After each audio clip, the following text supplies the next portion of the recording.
Good afternoon, live from New Delhi. You're watching DD India NewsHour, India's voice to the world. I'm Shubhendu Ghosh, coming up in the next hour.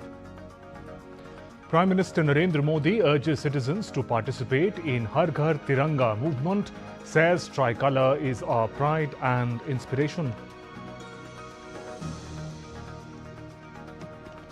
Home Minister Amit Shah slams the opposition, says they are running away from debate on the issue of NEET and stalling Parliament. Houthis and the US target cargo vessels in Bab el Mandeb and Gulf of Oman. Global energy prices remain volatile. Rescue operations underway across Colombia after a powerful earthquake. Death toll climbs to 250. Cities of Cali and Pereira worst hit.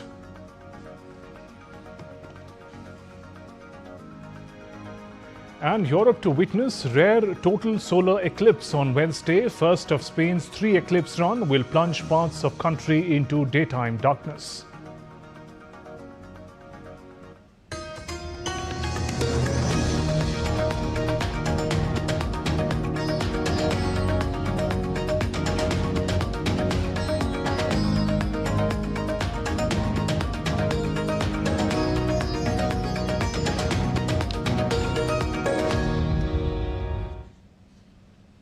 Prime Minister Narendra Modi on Tuesday called on every household in the country to participate enthusiastically in the Har Ghar Tiranga movement, urging citizens to hoist the tricolour and renew their pledge to contribute towards building a Viksit Bharat ahead of Independence Day. He said tricolour is our pride and a constant source of inspiration to always give our best for the nation.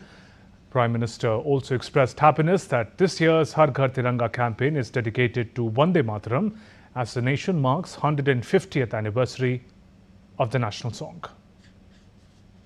15 अगस्त को आन बान शान से मनाएं, स्वतंत्र सेनानियों को श्रद्धांजलि दें, विकसित भारत का संकल्प लें, हर घर तिरंगा, घर घर तिरंगा, हर मन तिरंगा।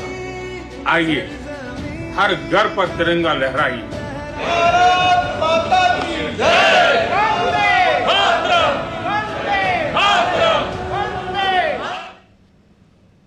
As India prepares to celebrate its 80th Independence Day, the spirit of patriotism is sweeping across the country. The government has appealed to citizens to actively participate in Har Ghar Tiranga campaign, urging people to hoist the tricolour and renew their commitment towards developed India. DD India's Adamya Mishra gets us more.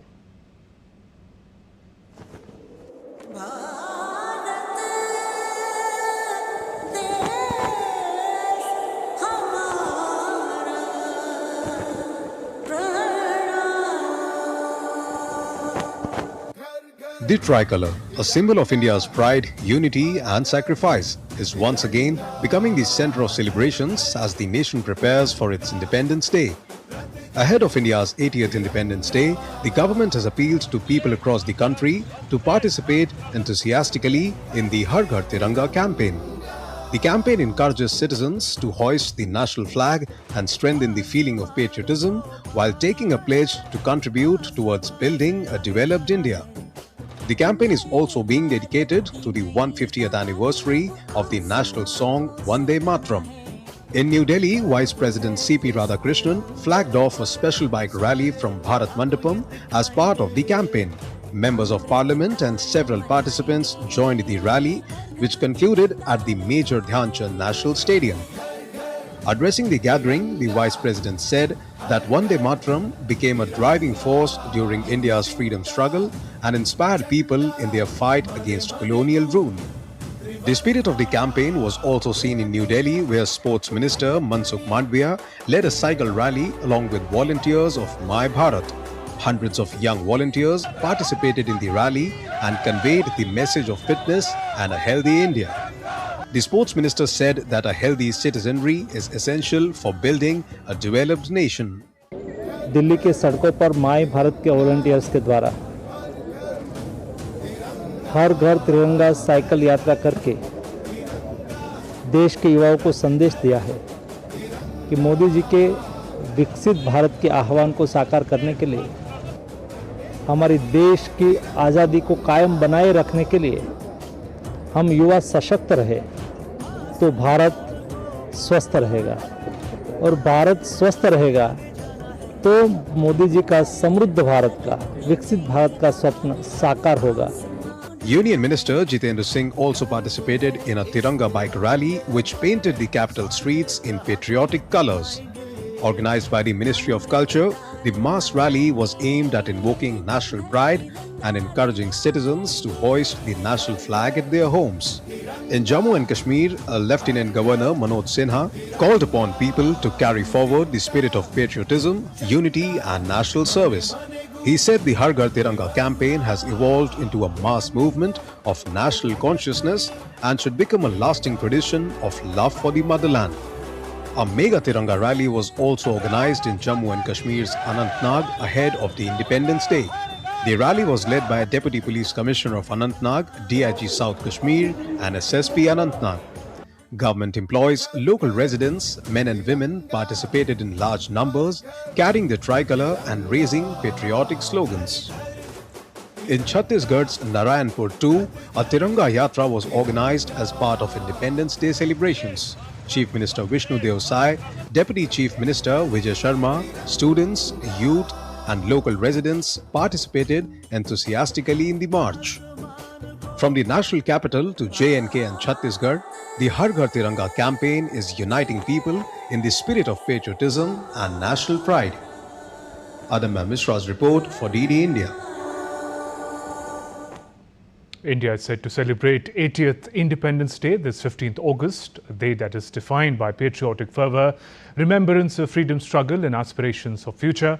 Celebrations are led by Prime Minister from the ramparts of the historic Red Fort with the hoisting of the tricolour. The next report explores the significance of the day and the story of India's national flag.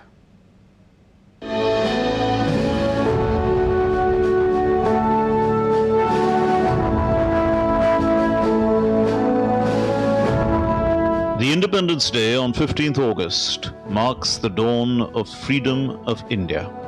The year was 1947. As the tricolour rose high, it was the beginning of an era of deliverance from the clutches of British colonialism of more than 200 years.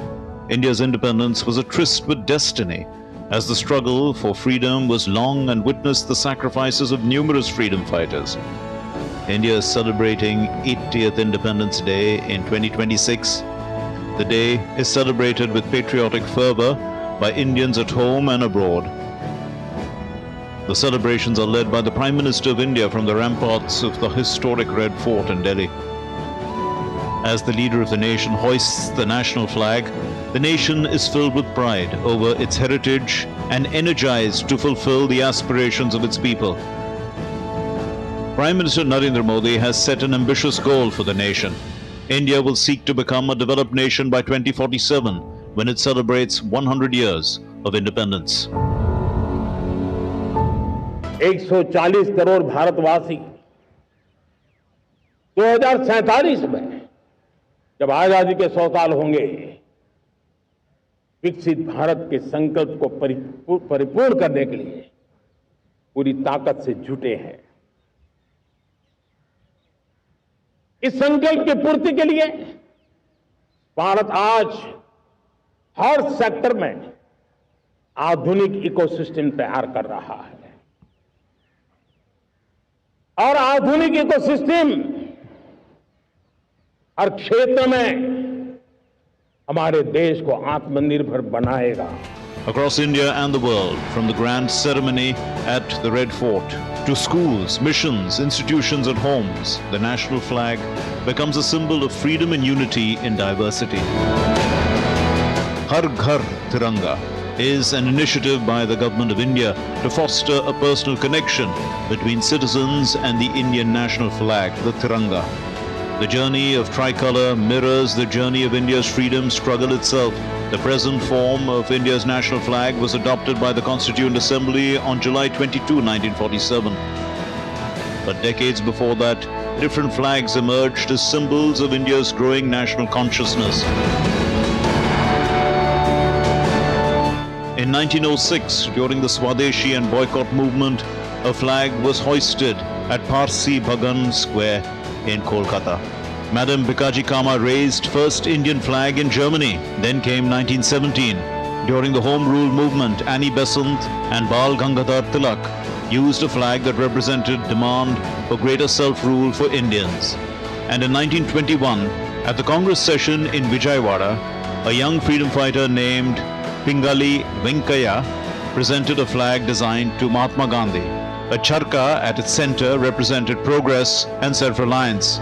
In 1931, a formal resolution adopted a modified version of this design. Saffron replaced red, while white and green remained. In July 1947, the Constituent Assembly adopted the flag of independent India as we know it today, the spinning wheel by the Dharma Chakra of Emperor Ashoka, the wheel of truth, movement and righteous progress. The flag was no longer simply a symbol of a movement, it became the flag of a nation, the tricolour. Hoisting the national flag comes with responsibility. The Flag Code of India lays down rules for the respectful display of the tricolour. The national flag should traditionally be hoisted at sunrise and lowered at sunset. Since the 2022 amendment, the flag can also be flown at night if it is adequately illuminated. Hoist the flag briskly and lower it slowly with dignity. Keep the saffron band on top when displayed vertically. Display the flag in a prominent position, not overshadowed by other flags or objects. Ensure the flag is clean, undamaged and of correct proportions of 3:2. Flag can be made of hand-spun, hand-woven or machine-made cotton, polyester, wool or silk khadi bunting. The flag may be flown by individuals, private organizations and educational institutions on all days. Damaged or soiled flags should be disposed of privately in a dignified manner. From the first flags of the freedom movement to the tricolour of today, the journey of the national flag is part of the nation's history. On every August 15th, it rises again to remind us what it represents: freedom, unity, dignity and responsibility. Bureau Report, DD India.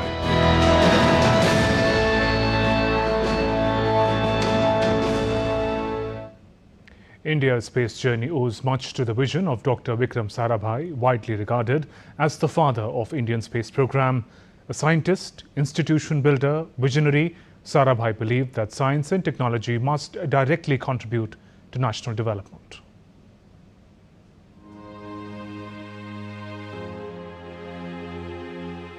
Born on 12th August 1919 in Ahmedabad, Vikram Sarabhai pursued higher studies at the University of Cambridge before returning to India. In 1947, he established the Physical Research Laboratory in Ahmedabad, laying the foundation for advanced research in space science and related fields. Sarabhai played a pivotal role in shaping India's space program. In 1962, he was instrumental in establishing the Indian National Committee for Space Research, which laid the foundation for India's organized space program. ISRO was subsequently established in 1969. His vision extended beyond space research. Sarabhai believed that advanced technology must serve the needs of a developing nation, from education and communication to weather forecasting and development in remote areas. His dialogue with NASA helped pave the way for the Satellite Instructional Television Experiment, or SITE, launched in 1975. The pioneering experiment used satellite television to take educational programs to rural communities across India. Sarabhai also made a significant contribution to India's atomic energy program. Following the death of Homi Bhabha, he became chairman of the Atomic Energy Commission in 1966, serving in the position until 1971. Sarabhai's contribution extended beyond science and technology. He played an important role in the establishment of the Indian Institute of Management, Ahmedabad, and helped build and strengthen scientific institutions across the country. Dr. Vikram Sarabhai passed away on 30th December 1971 at the age of 52. In recognition of his immense contribution to science and nation building, he was conferred the Padma Vibhushan posthumously in 1972. More than 5 decades later, his vision continues to guide India's space program. From satellites and launch vehicles to missions reaching the moon and beyond, the foundations laid by Vikram Sarabhai remain an enduring part of India's scientific journey. Bureau Report, DD India.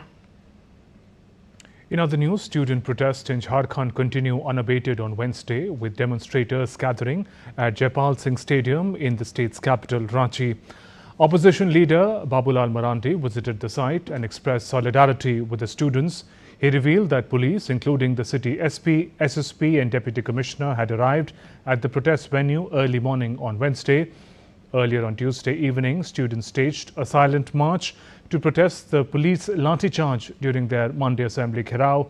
The nearly 2 kilometers procession from Jaipal Singh Munda Stadium to Albert Eka Chowk saw large participation. Many students marched with their mouths taped or a finger on the lips, symbolizing a mute yet powerful form of dissent against the authorities' handling of their agitation. Still to come on DD India NewsHour. Prime Minister Modi releases the autobiography of former President Ram Nath Kovind. India advances E20 fuel transition with focus on reliability and local conditions.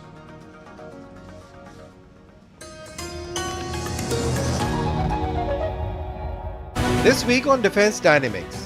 Is India ready to enter the 6th generation fighter race? New Delhi explores a role in French-led FCAS. What does that mean? Could the 114 Rafales become Indian Air Force's biggest fighter acquisition in decades? And what does the successful Agni 4 trial mean for India's strategic deterrence capability?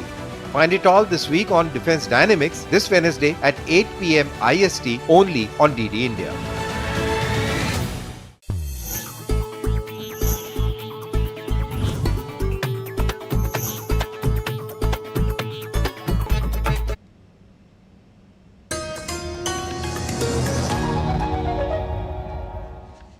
Welcome back. You're watching DD India NewsHour. I'm Shubhendu Ghosh. Prime Minister Narendra Modi on Tuesday released former President Ram Nath Kovind's autobiography, Triumph of the Indian Republic, My Life, My Struggles, in Delhi.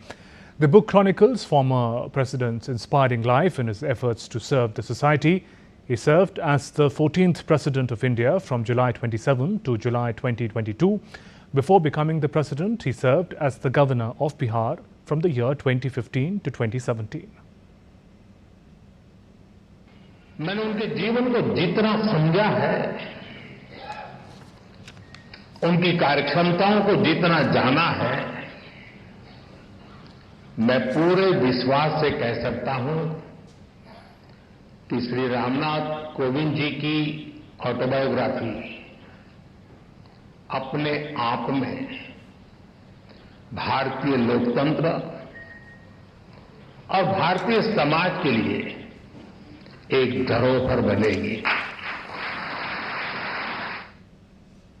31-member Joint Parliamentary Committee to scrutinize the FCRA bill, and Home Minister is scheduled to move the motion in Lok Sabha. Earlier, Minister Amit Shah accused the opposition of running away from debate on the issue of NEET exam and stalling of Parliament. The Home Minister dared the opposition to let the discussion take place in the Parliament on students' issue and assured that he will give a detailed statement after the debate. जब से संसद सत्र शुरू हुआ तब से लगातार मैं संसद में आता हूं, मेरी चैम्बर में बैठा हूं।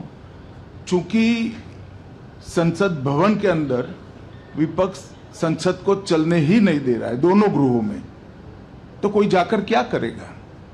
जहां तक चर्चा का सवाल है, सरकार की ओर से किरण रिजिजू जी ने, जो हमारे पार्लियामेंट्री अफेयर्स मिनिस्टर है, उन्होंने बहुत स्पष्ट कर दिया कि जो नीट आंदोलन के छात्र प्रदर्शन पर सभी प्रकार की चर्चा करने के लिए सरकार तैयार है और चर्चा के लिए समय सुनिश्चित किया जाए और विपक्ष तैयार हो जाए। पहले तो ये यही मांग कर रहे थे, हमने हाँ बोल दिया। मेरी ओर से भी मैंने कह दिया है कि मैं किसी भी सवाल का जवाब देने के लिए संसद में तैयार हूं, मगर वो चर्चा ही नहीं होने देना चाहते। अब जनता तय करे कौन भाग रहा है। आज 3 बजे तक स्पीकर साहब को वो पत्र दे दे, 3 बजे से लेकर कल 3 बजे तक सभी प्रकार की चर्चा के लिए हम तैयार हैं।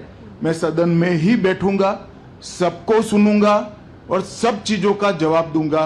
सरकार के पास छुपाने के लिए कुछ नहीं है। And DT India correspondent Vishal Baristo joins us from the Parliament with more. Vishal, take us through the developments in the Parliament today, and also if you can just fill us in about the FCRA bill coming up. Well, a very good afternoon to you, Shubhendu. As I speak to you, both houses have reassembled, though there have been adjournments and there was a face-off in the morning as well, it's getting more dramatic outside the Parliament rather inside. And you heard the Home Minister saying that he's ready for any kind of debate. And he also went up to the extent of saying that I gave 24 hours to it. Let the opposition give a notice to the Speaker of the Lok Sabha and we can start the debate. I'll be there in the debate, and tomorrow 3 p.m. I will answer to all the queries and questions. The Parliamentary Affairs Minister Kiren Rijiju had time and again said that the government is ready for discussion, that the government is ready to reply, to answer any question. Vishal, just stop you for a moment. We now take you live to the Parliament for the latest. कि संयुक्त समिति की बैठक आयोजित करने के लिए गणपूर्ति संयुक्त समिति के सदस्यों की कुल संख्या का लगभग 1/3 होगी कि समिति अगले सत्र के प्रथम सप्ताह के अंतिम दिन तक इस सभा को प्रतिवेदन प्रस्तुत करेगी कि अन्य मामलों में संसदीय समितियों से संबंधित इस सभा की प्रक्रिया तथा कार्य संचालन नियम ऐसे परिवर्तनों और उपरांतरणों के साथ लागू होंगे जो अध्यक्ष तय करें, और कि यह सभा राज्यसभा से सिफारिश करती है कि राज्यसभा उक्त संयुक्त समिति में शामिल हो और राज्यसभा द्वारा संयुक्त समिति में नियुक्त किए जाने वाले सदस्यों के नाम इस सभा को सूचित करे। Shri K.C. Venugopal ji, what do you want to say? But if I'm Those were some live updates coming in from the Lok Sabha. Minister Nityanand Rai, MOS Home Affairs, was speaking at the moment. We return to our correspondent Vishal Baristo, who's reporting from the Parliament. Vishal, coming back to you, you were telling us about the developments in the Parliament and the FCRA bill that is coming up. Yes, Shubhendu, let's first finish this FCRA issue.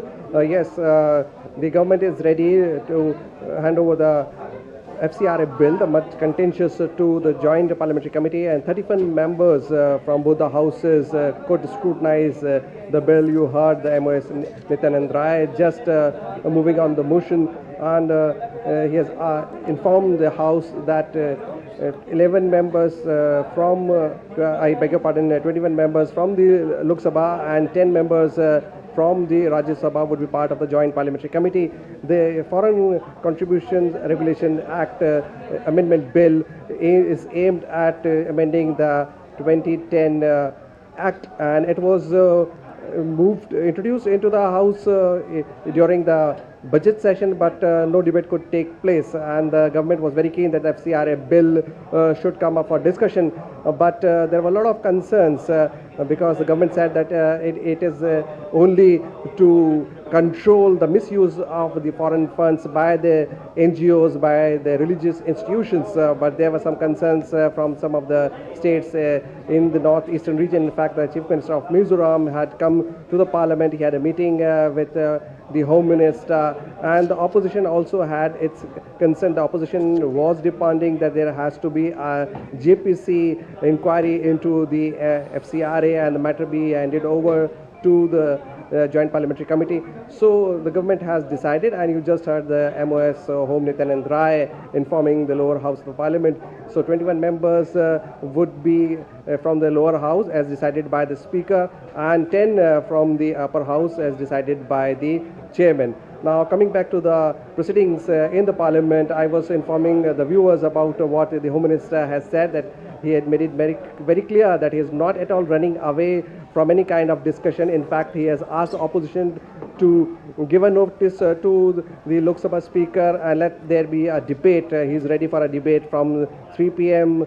to 3 p.m. to 124 hours, and he said that tomorrow 3 p.m. I'm ready to answer to all the queries, but the House has to be in order first. It has to be according to the rules of the Parliament. He also said that opposition has been using all kind of remarks against me which are unparliamentary.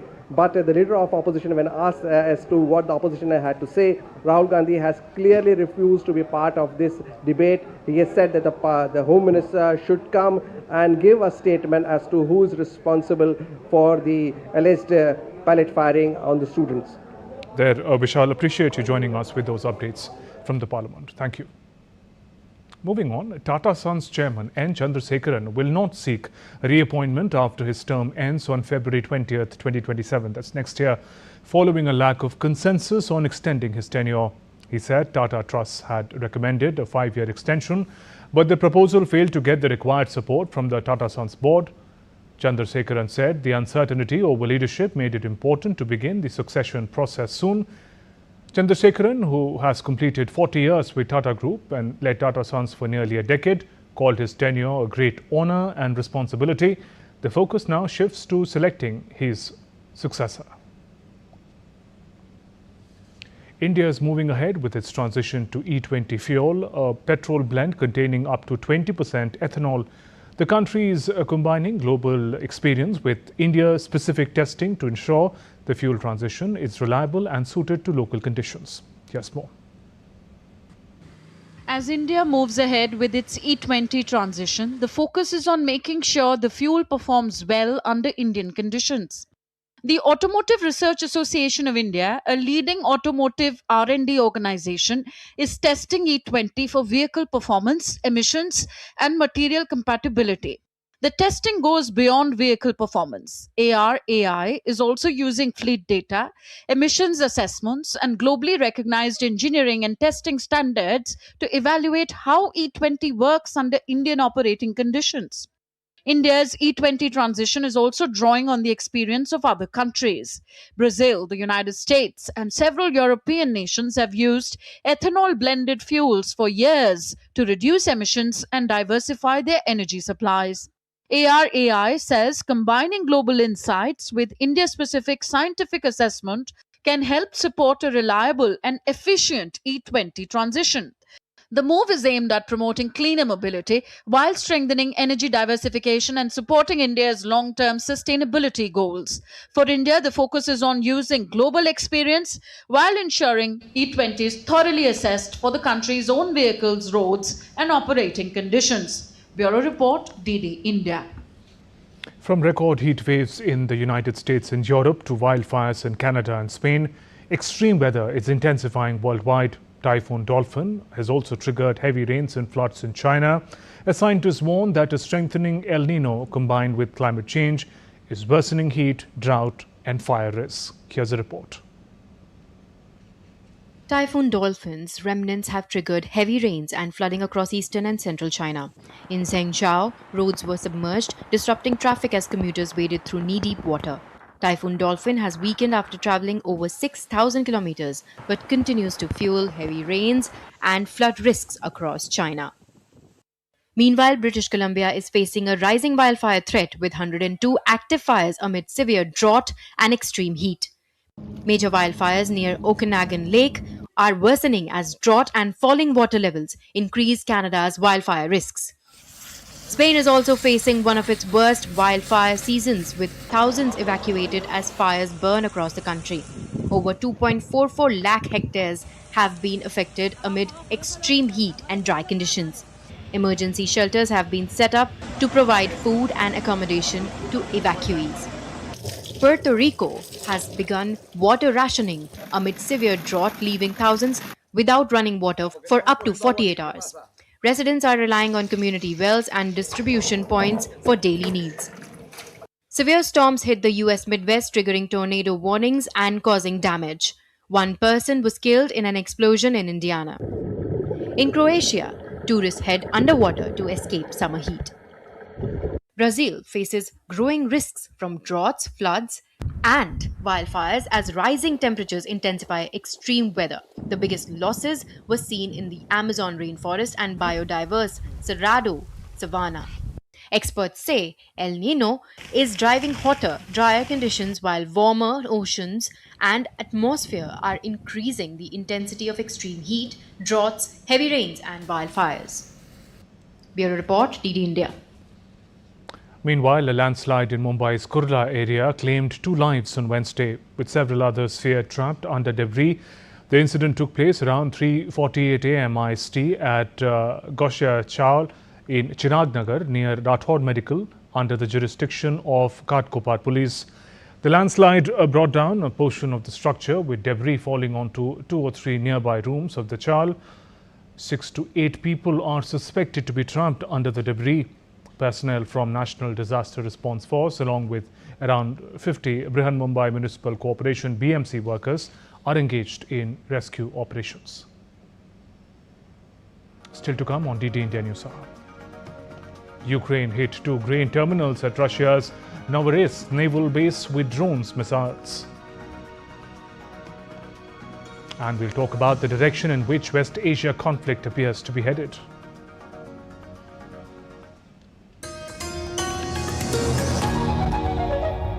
Week on defense dynamics. Is India ready to enter the 6th generation fighter race? New Delhi explores a role in French-led FCAS. What does that mean? Could the 114 Rafales become Indian Air Force's biggest fighter acquisition in decades? And what does the successful Agni 4 trial mean for India's strategic deterrence capability? Find it all this week on Defense Dynamics this Wednesday at 8 p.m. IST only on DD India.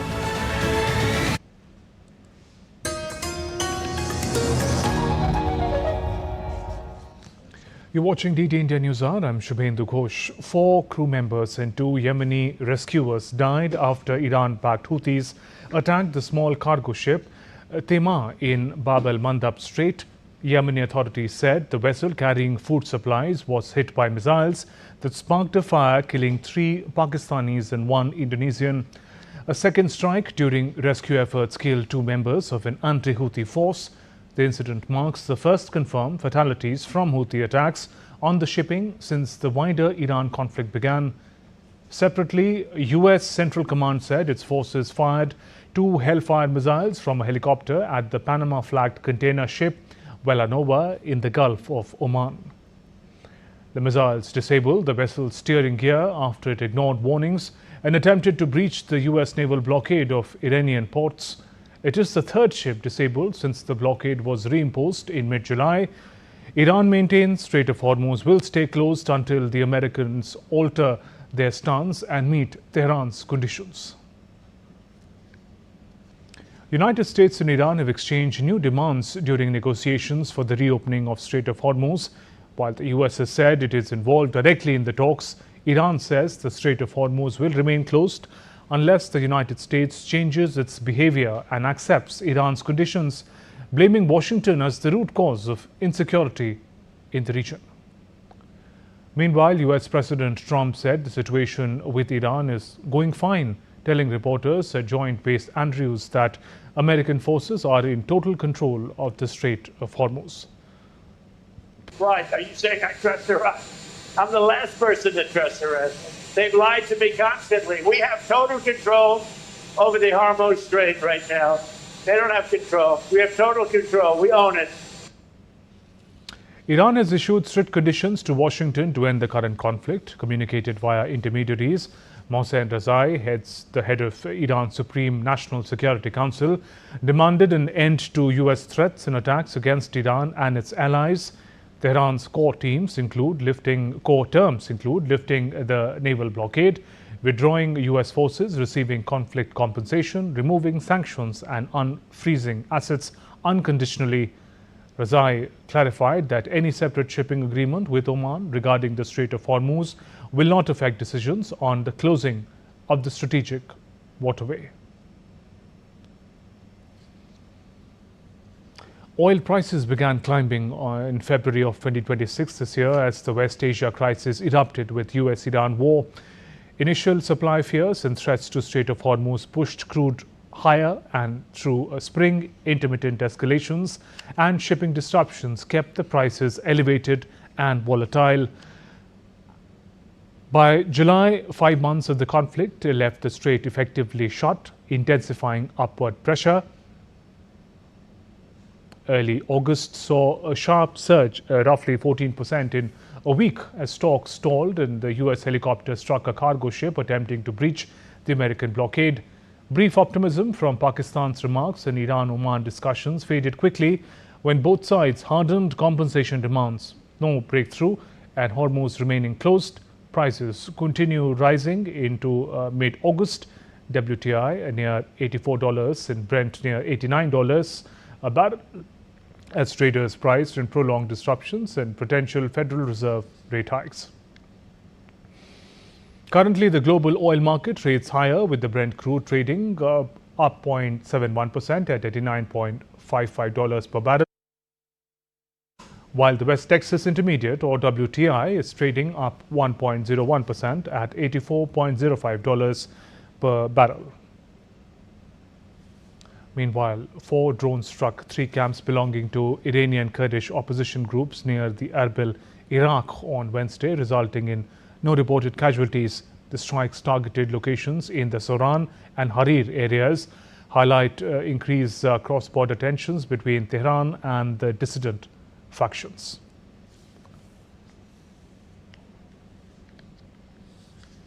We now talk about the developments in the West Asia conflict. Joining me is Dr. Kinvira Jahangir, West Asia expert from O.P. Jindal Global University. Dr. Jahangir, good afternoon and welcome. How does the Red Sea attack, according to you, threaten new escalations in West Asia? Namaskar, Shubhendu. This really worries, and I think all the optimism that was given on 17th of June, when Donald Trump officially signed MOU and declared a ceasefire for the 60 days. I think that was quite a significant moment, and everybody assumed that the only worry that remains is Israel and Lebanon. But I think Iran has found 2 interesting advantages. One, that Houthis can really control and impact the passage in the Red Sea. Bab al-Mandab is, I think, a new area of Iranian control now effectively in place. Second, that the US has really run short of the interceptors. If we understand that all what is taking place on the ground is also part of the negotiation tactics, one is trying to constantly weaken the other on the ground in order to get a better deal at the negotiation table. And I think now the negotiation tables are effectively out of use. They are not suspended. US hasn't suspended negotiations with Iran. But I think the Iranian advantages are gaining more on the ground. And because of that, I think Iran has now effectively strangled the Red Sea passage. And is the conflict also expanding, Dr. Jahangir, with Houthis and Saudis also in the fray? I don't think it's an expansion. Virtually or de facto, we understand that Houthis were fighting this for the Iranian interests. I mean, Houthis were fighting Israel during the 2024-2025. I think they just used tactical pauses whenever Iran didn't want a certain part to go out of their control. But they activated them again, considering that the United States seems to be at a back foot. I mean, think of June and now. It's less than 2 months of time. But in these 2 months of time, United States has appeared far more weaker in having any leverage upon Iran. The mediators have also found less leverage with Iran. So now mediator Pakistan has joined a coalition with Saudi Arabia and Turkey. Right. I think Iranians are constantly improvising with their advantages.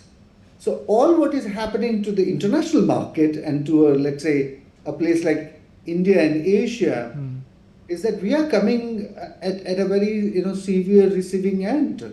But I think the world has been aware of this kind of a situation. When June MOU was signed, it wasn't supposed to really solve all the problems, but it was supposed to give 60 days period and some amount of certainty. Now we are again in uncertain times, and maybe this would be the next year-long episode. Okay. I assume it's going to really prolong like this. That's a matter of concern because as the Strait of Hormuz continues to take central stage, the safety of the seafarers remains a concern. And the latest strikes in Red Sea is an example of that. In the past, India has also lost 20 seafarers.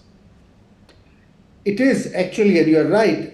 As one of the reports said, out of every 5 seafarers in the world, there is one Indian. And I think, which means that lot many people are employed by many international organizations and companies from India. I think United States is not in a position to put more pressure. So what can happen is that a persistent oil price rise will compel other European powers, other international players, even China, to have some kind of a pressure on Iran to not completely jeopardize the international oil market. I think Iran enjoys right now a kind of impunity, and America is not in a position to weaken Iran further. So what can more happen? Either the world will bear the cost and countries will try to really negotiate their domestic consumptions. Okay. Like India, India is taking a huge domestic back slap. But India is saying we don't have a pure petrol, and we are trying to just manage all sorts of combinations just to work with a very reduced supply. Right. What is your read, Professor, on the Iran-Oman deal? There are a lot of parallel negotiations and talks that are going on, and can this deal sustain or be successful without the assent of America? It's not parallel. It was created to give a kind of a face saver that Iran will share the control of Hormuz with Oman. America will, in a way, agree to it because Iran is not controlling all by itself. So it was a kind of a face saver. But even that is not, in a way, good enough for Iran. So Iran is actually, that's the thing with the new 6 demands. Yeah. They said, whatever it is, deal with Oman, it's a bilateral deal and it will have no impact. We actually demand America to correct its behavior. If you look at the Supreme Council's new demands that came last week, I think they are very, very audacious. And they don't seem to hint at any kind of a political compromise.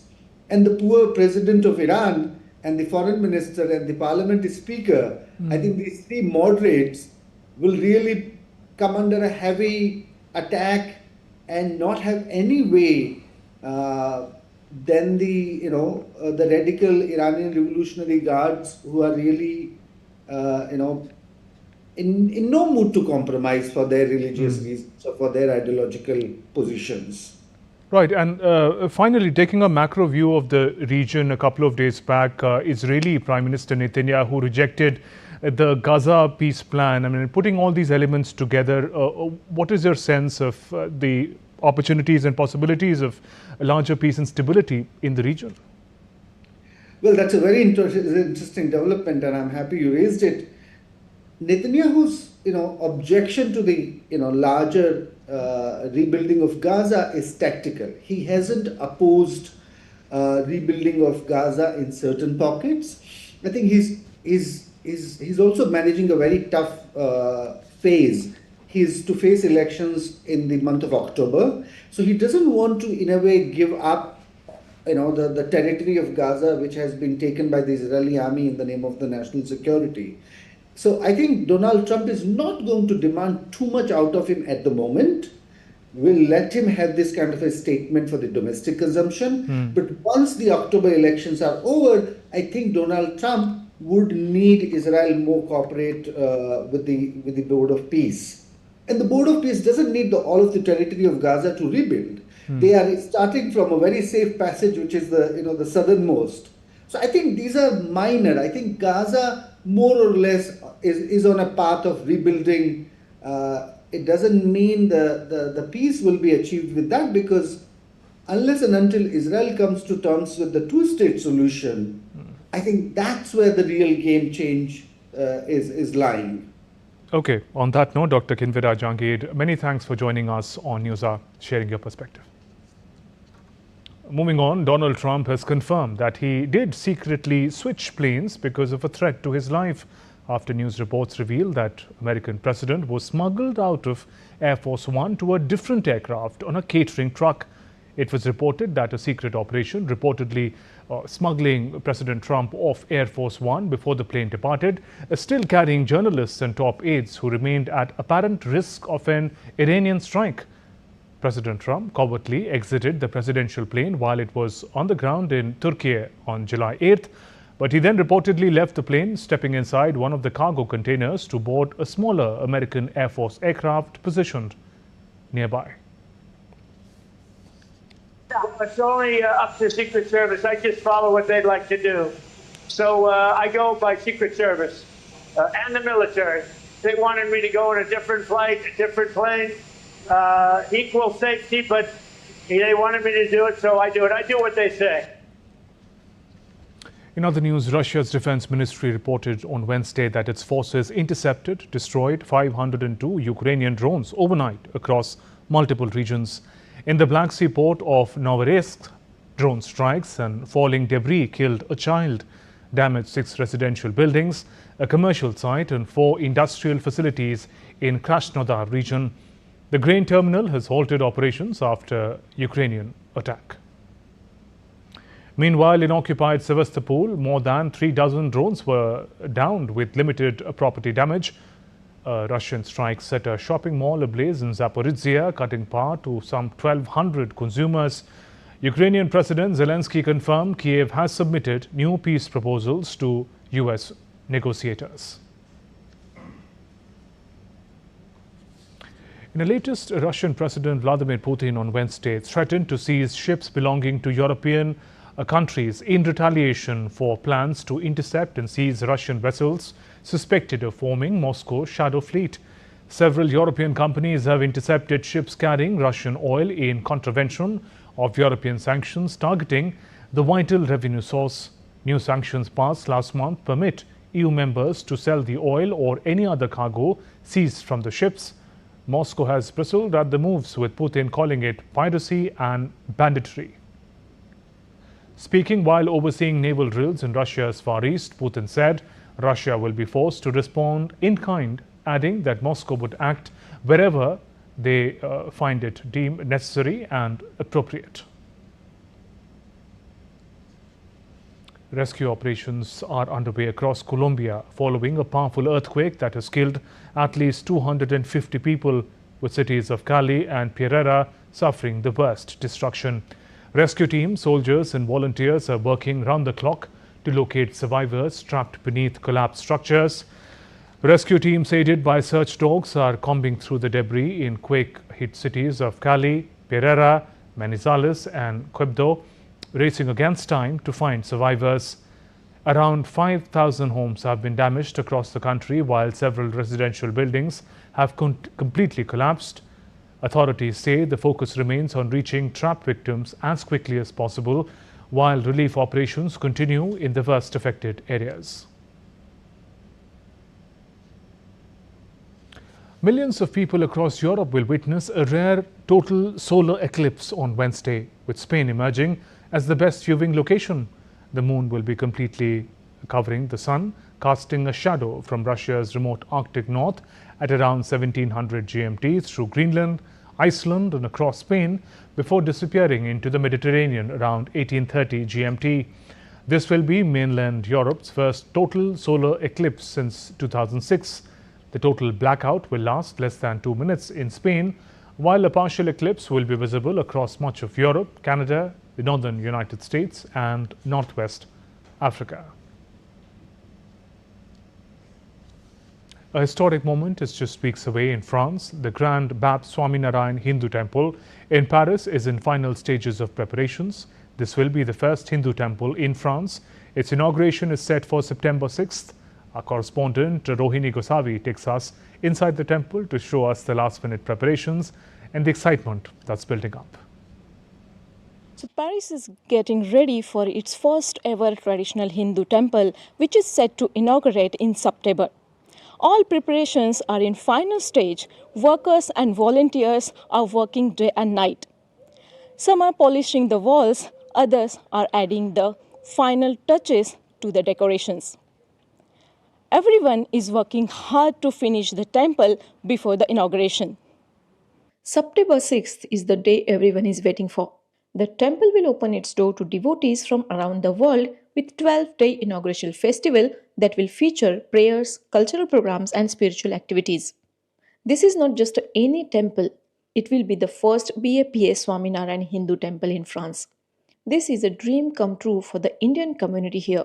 BAPS has been working tirelessly to make this vision a reality. There is a buzz, there is happiness. They are congratulating each other for the efforts they're all putting in. So it feels like we've already reached the climax, we've already reached the inauguration, because at every stage, whether someone is sweeping the floor or they're lifting stone or polishing stone or varnishing wood, whatever they may be doing, or cooking for the volunteers, everyone is feeling that it's here. The temple will have a unique blend of traditional Hindu architecture with French cultural sensitivity. The construction isn't the mandir or the physical building. It's the construction of two communities, two cultures, two techniques, two methods and processes, two ways of life, two ways of building buildings and monumental buildings and historic buildings, exchanging ideas with one another, exchanging work practices with one another, and coming together, achieving a common ground. That common ground is what we see behind us, the mandir. This is very emotional because I have done Seva and it is going to be a lifetime memory for me, and I'm really proud. Building this temple was not easy, but the community came together, overcoming every challenge. I was in charge for handling the installation of the stones, and these stones are really heavy. To pick up those stones, to work with the artisans, Indian traditional artisans, they have a different kind of work module.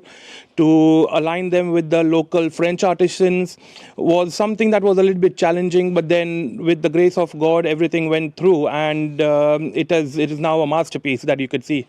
This place will bring families together, and it will be a heritage for the future generations as well. So it is a very happy moment, and we are also happy that we will be able to contribute to the local community later. Yeah. The final countdown is on. Every day something new is being added as the temple is getting closer to its grand opening. This is Rohini Goswami in Paris for DD India.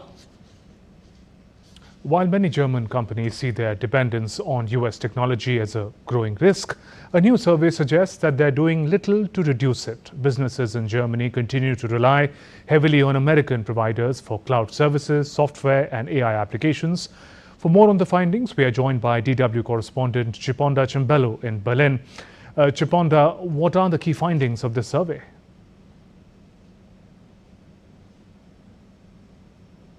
Well, nearly 88% of the companies that were surveyed by IFO Institute said they depend on digital products and services from US providers.